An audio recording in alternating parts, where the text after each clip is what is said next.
Yes, students, today we will start 11th chapter, that is transport in modern times.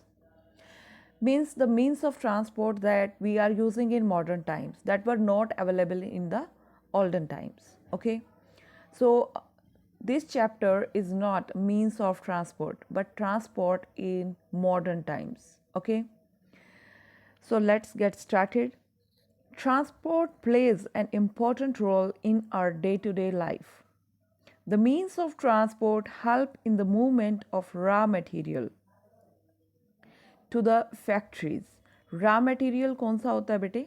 जो जैसे factories जो चीज़ manufacture करती हैं उसके लिए उन्हें रॉ मटेरियल यानी कि कच्चे माल की ज़रूरत पड़ती है. ठीक है, जैसे अगर कोई कपड़ा बना रहा है तो कपड़ा बनाने के लिए उसे कॉटन की ज़रूरत पड़ेगी. ठीक है, तो ये कॉटन जो हो गया वो उसका रॉ मटेरियल हो गया और उस रॉ मटेरियल को यूज़ करके वो अपना आउटपुट देगी. फिनिश्ड गुड वो होता है जब वो चीज़ पूरी हो जाती है. जैसे एक फैक्ट्री जब कपड़ा बना रही है तो जो रॉ मटेरियल होगा उसका वो होगा कॉटन और जो कपड़ा बन जाएगा वो होगा उसका फिनिश गुड यानी कि जो पूरी हो गई है. To the markets means transport plays an important role in the movement of raw materials to the factories. At first, they take raw materials to the factories and then take finished goods to the market. Okay, so in इस जो ये एक जगह से दूसरी जगह पे जो भी चीज़ें ले जानी है उसके लिए ट्रांसपोर्ट ही यूज़ होता है. A well developed transport system helps in the distribution of goods and services to the local, national and international market. यानी कि चाहे लोकल या नेशनल, नेशनल मीन्स कि हमारे देश के अंदर और इंटरनेशनल देश से बाहर, तो जो भी चीज़ें डिस्ट्रीब्यूशन ऑफ गुड्स यानी कि चीज़ों को एक जगह से दूसरी जगह पे ले जाना, डिस्ट्रीब्यूट करना वैसे तो क्या होता है, बांटना ही होता है. अब डिस्ट्रीब्यूट करना कि मतलब उनको अलग अलग जगह पर दे के आना. It also helps us to meet people from different parts of the world. It not only helps in the movement of things but in the movement of people also. We learn about their thoughts, ideas, language, custom, traditions, etc. If we meet with the people of different culture, of different places, then we learn about their thoughts, their ideas, their language, their customs, their traditions, their food habits. Okay, सो इस चीज़ में भी transportation हमारी बहुत ही help करता है. Do you know transport system is an indicator of the development of a country. Means if a country has its own transport system that is very good, that means the country is developing or it has been developed. Okay, that is why the means of transport are known as the lifelines of the country's economy. Country की economy जो है उसकी lifeline के रूप में transport काम करते हैं. अगर किसी कंट्री का अच्छा ट्रांसपोर्ट है तो इट मीन्स वो कंट्री डेवलप्ड है और अगर किसी कंट्री का ट्रांसपोर्ट अच्छा नहीं है तो इट मीन्स वो कंट्री डेवलप्ड नहीं है. So it is an indication of the development of a country. Now how many types of the means of transport? There are three main ways of the transport that are, you can say the first one is land, through land, and through water and through air. Okay, so land के अंदर दो तरह के transport हैं, एक roadways और एक pipeline. Water के अंदर दो तरह के ट्रांसपोर्ट हैं, एक इनलैंड और एक ओवरसीज. एयर के अंदर दो तरह के ट्रांसपोर्ट हैं, डोमेस्टिक और इंटरनेशनल. डोमेस्टिक क्या होता है, जो विद इन अ कंट्री काम करता है, और इंटरनेशनल जो देश से बाहर जाता है. ओके, सो अभी तक आपने सिर्फ इन तीन के बारे में पढ़ा था, लेकिन अभी हम आगे भी इनके पार्ट्स के बारे में पढ़ेंगे. Since independence, India has made great advancement in the transport system. The development in science and technology helped to replace the earlier steam engines with petrol and electric engines. यानी कि जब हमारे, आप सभी को पता है कि इंडिया जो है वो कॉलोनी थी, ब्रिटिश जो ब्रिटिशर्स हैं उनकी कॉलोनी थी, अंग्रेज़ों का राज था हमारे देश के ऊपर।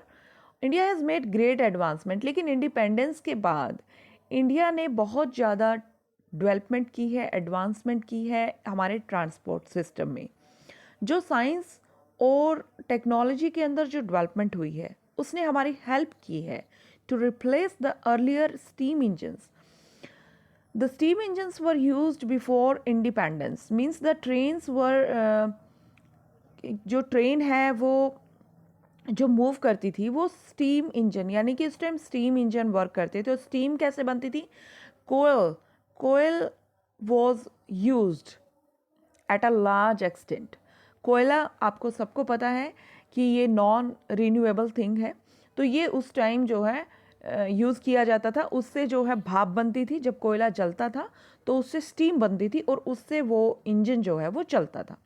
अब उसकी जगह पेट्रोल और इलेक्ट्रिक इंजन्स ने ले ली है।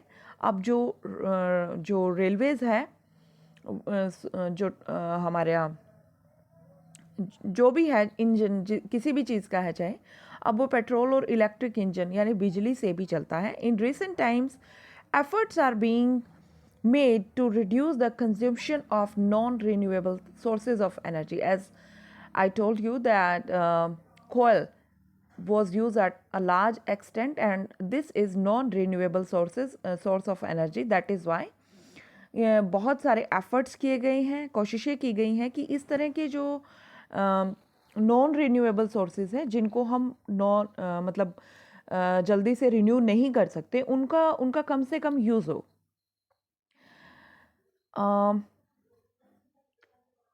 जैसे कि पेट्रोल और डीजल है, they have been exploited and they may end soon. अगर उनको इसी तरह से यूज़ किया गया तो वो बहुत जल्दी ख़त्म हो सकते हैं। Hence, there is an urgent need to increase the use of solar power and other sources of energy. और इसीलिए जो दूसरी पावर है, जैसे सोलर पावर जो हमें सन से मिलती है, और जो दूसरे सोर्सेज हैं एनर्जी के जैसे विंड एनर्जी है, तो वो अगर यूज़ की जाए तो हम रिन्यूएबल जो नॉन रिन्यूएबल सोर्सेज हैं उन्हें हम बचा सकते हैं। और क्योंकि जो सोलर पावर है या जो विंड पावर है, इनको हम इजीली रिन्यू भी कर सकते हैं। Great progress has been made in improving the speed and the comfort of modern vehicles with new inventions. तो अब अलग अलग इन्वेंशंस हो रही हैं, और फिर जो है स्पीड और जो कंफर्ट है मॉडर्न व्हीकल्स की वो भी बढ़ाई जा रही है। Now land transport. Land transport, first of all हम लैंड ट्रांसपोर्ट के बारे में पढ़ेंगे। And we have studied in the previous page that there are two types of land transport, that is roadways and pipeline. So first of all we will read about roadways. One of the main factors of the advancement in means of transport is the development of thousands of kilometers of world class roads in India. जो main factor है, one of the main factor of the advancement in means of transport, अगर means of transport के अंदर जो main factor है, जो main reason है advancement का, is the development of thousand of kilometre of world class roads in India. तो वो ये है कि इंडिया के अंदर थाउजेंड्स ऑफ किलोमीटर्स तक वर्ल्ड क्लास रोड्स मीन्स सबसे अच्छे A1 रोड्स जो हैं वो बनाए गए हैं। They stretch across the length and breadth of our country and help in movement of people and goods. Means कि वो बहुत लंबे चौड़े जो कंट्री के अंदर फैले हुए हैं, और इसीलिए वो लोगों को एक दूसरी जगह पर ले जाने में और गुड्स को एक से जगह से दूसरी जगह पर ले जाने में बहुत हेल्प करते हैं। Now here we will study about different type of roads in India. मैंने how many types of roads means कि उनको किस तरह से डिस्ट्रीब्यूट किया गया है, कैटेगरीज क्या क्या है उनकी।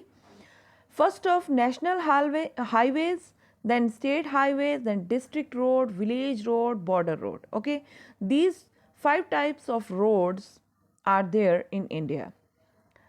The national highways. What is national highways? As act as the main road network in the country by linking all state of India. Suppose we have Delhi. Okay, Delhi is the capital. Suppose we have Rajasthan and Haryana. Okay, Rajasthan and Haryana. So, the road which links Rajasthan and Haryana will be called as national highways, क्योंकि ये state है और ये state है, दो state को जो आपस में जोड़ता है वो रोड स्टेट रोड कहलाता है, नेशनल हाईवे कहलाता है, सॉरी नेशनल हाईवे बोला जाता है उसको, जो कि अलग अलग स्टेट्स को लिंक करता है, जैसे राजस्थान से गुजरात जाने वाला रोड या हरियाणा से पंजाब जाने वाला रोड, मतलब एक स्टेट को दूसरे स्टेट से जो कनेक्ट करता है, that is called as national highways. And then the roads that connect state capital with different district. Okay, अभी तक हमने स्टेट को आपस में जोड़ने की बात की. अब हम करते हैं कि हमारा स्टेट है हरियाणा. ओके, अब हरियाणा की जो कैपिटल है वो क्या है? चंडीगढ़. ठीक है, अब जो चंडीगढ़ के साथ जितने भी दैट कनेक्ट स्टेट कैपिटल, अब स्टेट कैपिटल चंडीगढ़ होगी विद डिफरेंट डिस्ट्रिक्ट. अब जितनी भी डिस्ट्रिक्ट हैं हमारी फैली हुई, जैसे फतेहाबाद, हिसार, कैथल, करनाल, मतलब जितनी भी ये डिस्ट्रिक्ट हैं, इन सब को जो स्टेट से मिला, जो स्टेट की कैपिटल है उससे मिलाता है, तो वो रोड क्या कहलाएगा हमारा? वो रोड कहलाएगा स्टेट हाईवेज. यानी कि जो एक स्टेट के अंदर जो अलग अलग जो डिस्ट्रिक्ट हैं, उन डिस्ट्रिक्ट को जो स्टेट कैपिटल से मिलाएगा, जैसे पंजाब की कैपिटल से जो उसके स्टेट्स मिलेंगे, राजस्थान की कैपिटल से, जैसे राजस्थान की जयपुर है, तो जयपुर की तरफ जितनी भी डिस्ट्रिक्ट हैं राजस्थान के अंदर, जो जयपुर की तरफ रोड जाएगा वो सभी क्या होंगे? स्टेट हाईवे माने जाएंगे. ठीक है, तो नेशनल हाईवे सबसे बड़ा है, उससे छोटे आते हैं स्टेट हाईवेज. स्टेट हाईवेज के बाद आते हैं डिस्ट्रिक्ट रोड. ये क्या होते हैं? The branch roads that connect district headquarters with other places of district are known as the district road. और जो ब्रांच रोड हैं जो कि डिस्ट्रिक्ट जो हेडक्वार्टर है, जैसे हमारी डिस्ट्रिक्ट कौन सी होगी? फतेहाबाद. अब जैसे ये हरियाणा था, हरियाणा की क्या थी? चंडीगढ़ थी, चंडीगढ़ मेन थी. ठीक है, तो चंडीगढ़ के अलग अलग स्टेट से अब हमने ले लिया हमारा स्टेट, ये हो गया फतेहाबाद, ये हमारी डिस्ट्रिक्ट है.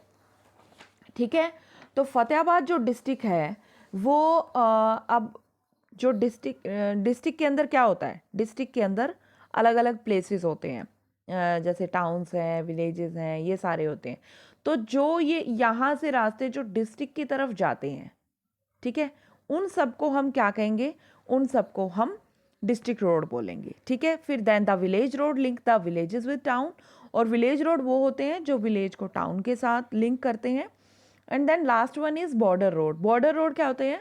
The border roads constructed and maintained along the borders of India are important for the defence of our country. Means कि जो बॉर्डर मतलब हमारा जो जैसे देश है, तो देश की जो बॉर्डर लाइन है, जो हमारी बॉर्डर है, तो वहाँ पर जो रोड बनाए जाते हैं वो हमारे देश की सुरक्षा के लिए बनाए जाते हैं. ठीक है, उनको मेंटेन करके रखा जाता है, जहाँ पर मतलब उनके टैंक्स वगैरह चलते हैं, जो आर्मीज़ होती हैं, तो वो सब होती हैं बॉर्डर रोड्स. ठीक है, तो these 5 types of roads are there in India. And do you know the Grand Trunk Road?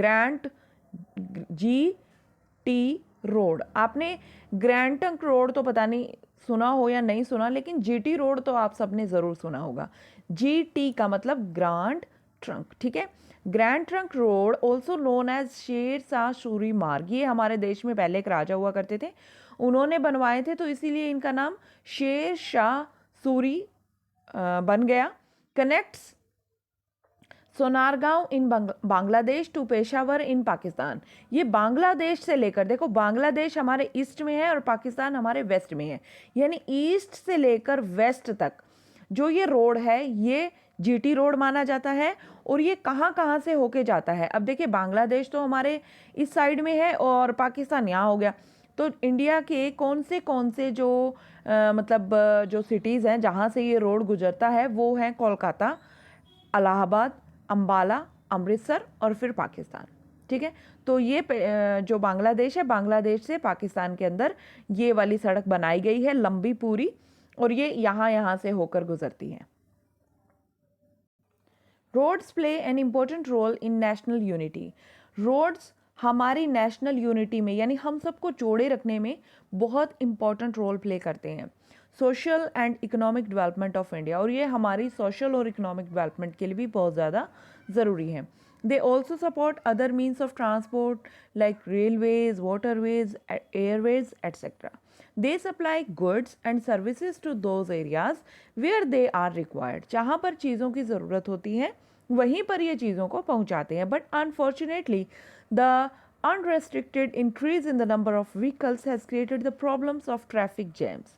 As we know that the number of vehicles are increasing day by day, क्योंकि लोगों के पास अब अपने खुद के vehicles हो गए हैं, that is why the problem of traffic jams is created, and now road accident and pollution. So there are some problems related to roadways, and that are traffic jams, road accidents and pollution. ठीक है, तो आज हमने इन चीज़ों के बारे में पढ़ा।